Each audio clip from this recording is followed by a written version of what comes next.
Assalamualaikum warahmatullahi wabarakatuh. Berjumpa kembali dengan penulis Gunung ID. Dalam kesempatan kali ini saya akan mengajak teman-teman semua untuk melihat 7 langkah yang kita bisa lakukan dalam menulis biografi. Jadi siapapun yang menjadi objek biografi yang akan teman-teman tuliskan, ada 7 langkah yang bisa Anda lakukan untuk membuatnya menjadi jauh lebih mudah. Di video sebelumnya saya sudah mengajak teman-teman semua untuk melihat apa saja yang harus ada dalam sebuah penulisan biografi. Nah, khusus dalam video kita kali ini, kita akan melihat apa saja yang kita bisa lakukan secara langkah demi langkah untuk menulis sebuah biografi. Langkah yang pertama adalah dengan meminta izin terhadap subjek biografi ataupun orang yang menjadi pewaris subjek biografi. Jika misalnya kita menulis tokoh terkenal yang sudah meninggal ataupun orang yang memang benar-benar populer, kita mungkin dapat mengabaikan ini. Tapi tidak ada salahnya jika mungkin kita menulis biografi yang memiliki pewaris ataupun subjek biografinya sendiri masih hidup, kita dapat meminta izin terlebih dahulu. Nah, izin ini akan sangat berguna nantinya ketika kita misalnya melakukan riset, melakukan penggalian sumber. Nah, subjek biografi yang memberikan kita izin bahkan dapat memberikan kita sumber yang lebih kaya lagi untuk kemudian kita tuangkan dalam proses penulisan biografi.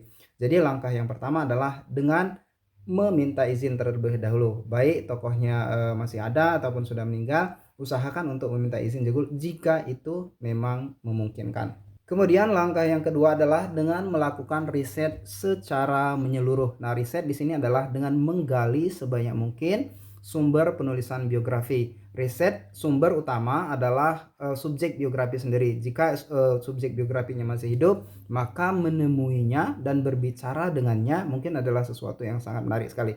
Tapi jika mungkin ini tidak dapat dilakukan, Anda bisa menggunakan telepon, email, surat pribadi, dan lain sebagainya. Itu adalah sumber utamanya. Anda juga bisa menggunakan akun media sosialnya, kemudian menggunakan sumber sekunder seperti review dari majalah, dari surat kabar yang lainnya, ataupun review dari media-media yang lainnya. Proses penggalian riset sendiri tidak bisa Anda tinggalkan, karena riset adalah salah satu hal yang sangat fundamental dalam proses menulis biografi. Kemudian yang kedua adalah dengan memberikan porsi yang istimewa pada penulisan bab pertama. Di bab pertama ini adalah bukan sesuatu yang wajib untuk Anda lakukan, tapi akan jauh lebih menarik jika Anda mempraktikannya.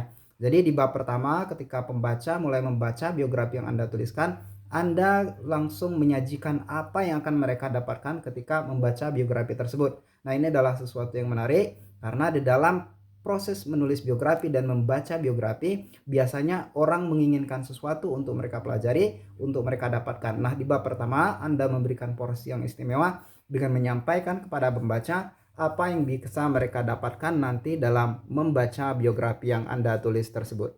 Kemudian, langkah yang keempat dalam menulis biografi adalah dengan membuat timeline atau kronologi cerita. Nah, dalam penulisan autobiografi ataupun biografi, timeline adalah sesuatu yang penting karena kita menulis cerita atau kisah hidup ini secara urut atau secara runtut. Artinya Anda dapat menggunakan timeline, tumbuh mulai dari masa kecil subjek biografi, tumbuh dewasanya, pendidikannya, pencapaian-pencapaiannya, sampai kemudian ia dikenal di masyarakat. Nah, rentetan peristiwa ini kita sebut dengan timeline.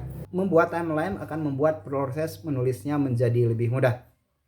Karena itu, teman-teman semua, ketika Anda menulis biografi ataupun autobiografi, salah satu hal yang paling penting untuk Anda lakukan adalah dengan menuliskannya secara kronologis, yang artinya sekali lagi kita membuat timeline yang akan menjadi roadmap atau peta kita dalam proses penulisan biografi tersebut.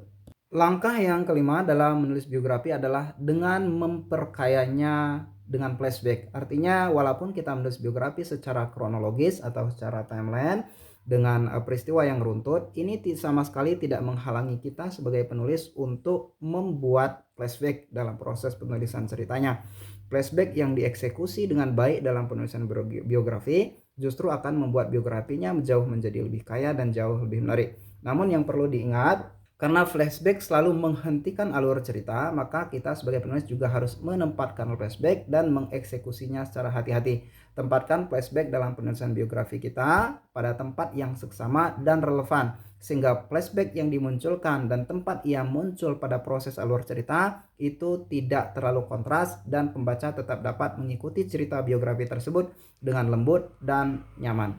Langkah yang keenam dalam menulis biografi adalah dengan menyertakan pendapat kita sendiri. Artinya dalam hal ini kita juga menyertakan pikiran kita, opini kita, dan asumsi kita mengenai sosok yang menjadi subjek biografi. Walaupun kita menulis biografi berdasarkan data dan fakta yang akurat, berdasarkan riset yang kita uji, ini sama sekali tidak menghalangi kita sebagai seorang penulis untuk menyertakan pula pendapat kita secara pribadi. Bahkan bagian inilah yang justru menjadi pusat kekayaan biografi, di mana penulis biografi menyampaikan pikirannya, menyampaikan pendapatnya, dan menyampaikan juga asumsinya terhadap subjek biografi, yang kemudian memberikan kesimpulan mengapa sosok yang menjadi subjek biografi ini layak untuk ditulis ceritanya, layak untuk dipelajari jalan kisah hidupnya, dan layak pula untuk dipelajari dan diambil hikmah keteladanan daripada sikap, karakter, dan juga perbuatannya.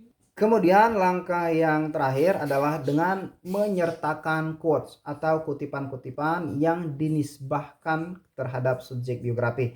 Artinya ini bisa saja tidak dikatakan secara langsung oleh tokoh biografi yang kita tuliskan, tetapi perbuatannya, pandangannya, sikapnya, keteladanan yang ia contohkan mengilustrasikan atau merefleksikan kata-kata yang tepat dalam quote tersebut. Anda bisa membuka penulisan biografi dengan quote ataupun Anda bisa menutup penulisan biografi dengan quotes. Bahkan Anda bisa memberikan beberapa quote dalam satu penulisan biografi yang sekali lagi jika dinisbahkan kepada subjek biografi itu memiliki relevansi dan kesesuaian yang tepat.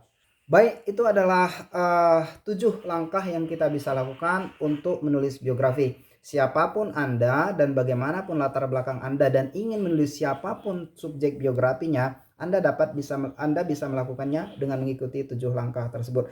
Namun jika Anda mengalami kendala dalam prosesnya, jangan ragu untuk menghubungi kami di Penulis Gunung ID. Kami menyediakan jasa ghostwriting, panduan nulis, kelas menulis privat untuk berbagai jenis penulisan, baik fiksi dan non-fiksi. Sekali lagi, itu adalah 7 hal atau 7 langkah yang bisa Anda lakukan dalam menulis biografi. Selamat nulis, selamat berkarya, dan assalamualaikum warahmatullahi wabarakatuh.